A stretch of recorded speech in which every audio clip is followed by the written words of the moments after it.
ታምረኛው ዛፍ ብሳና ከእጽዋት ሁሉ ይለያል።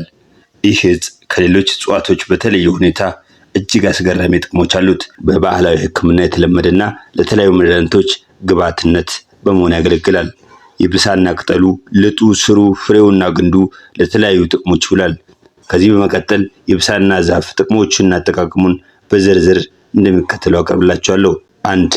ለሆድ ስራይ ያክማል። አጠቃቀም የብሳናውን የስሩን ልጣጭ ልጦ በመጥረቢያ ከትክቶ አፈሩን በማጠብ ወቅቶ በንጹህ ውሃ ዘፍዝፎ ጧት ከምግብ በፊት እያጠለለው በውሃ ብርጭቆ ከ1 እስከ 5 ቀን መጠጣት ነው። 2. የሳል በሽታን ያክማል። አጠቃቀም ቅጠሉን እየቀቀሉ ማታ በመኝታ ሰዓት እየታጠኑ መተኛት ነው።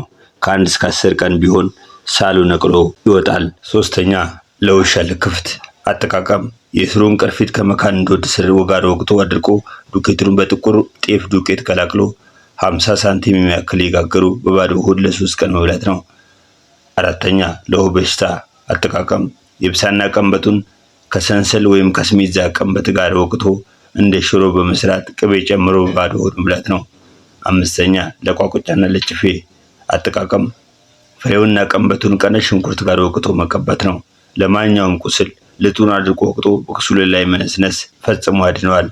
ለምች ህመም ቅጠሉን ከነጭ ባህር ዛፍ ጋር ቀቅሎ መታጠን ይበጃል። 6. ለኪንታሮት በሽታ።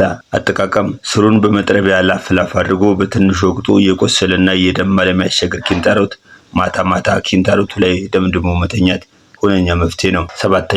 ለሆድ ትላትልና ለወስፋት። አጠቃቀም በውሃ በጥብጦ አሳድሮ ከምግብ በፊት አጥሎ መጠጣት ነው። የተክሉ ጥቅም የፍሬዎቹና የሳሮቹ መረቅ ለአባዘር በሽታ ይጠቅማል። የደቀቀው ልጥ ከኮሶ ወይም ከመተሬ ጋር ተቀላቅሎ ትልን ያስወጣል። ዘሮቹና ሙጫዎቹ መርዛማ ናቸው፣ ለአሳ መርዝ ይጠቅማሉ።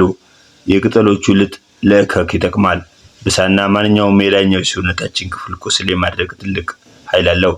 አጠቃቀሙ የብሳና ወፍራሙ የግንዱ ቅርፊት በመፋቅ ከዛ አድርቆ እስኪልም መፍጨት፣ ከዛ ቁስሉ በቀን 1 ጨው ባለው ሞቅ ባለው ውሃ እያጠቡ የብሳናውን ዱቄት በላዩ ላይ መነስነስ ቁስሎችን ያድርቃል። ቅጠሉን ስንቆርጥ በቅጠሉ እንጨት ቁራጭ ላይ የምናገኘው ፈሳሽ ለጨርት በሽታ ፍቱን ነው።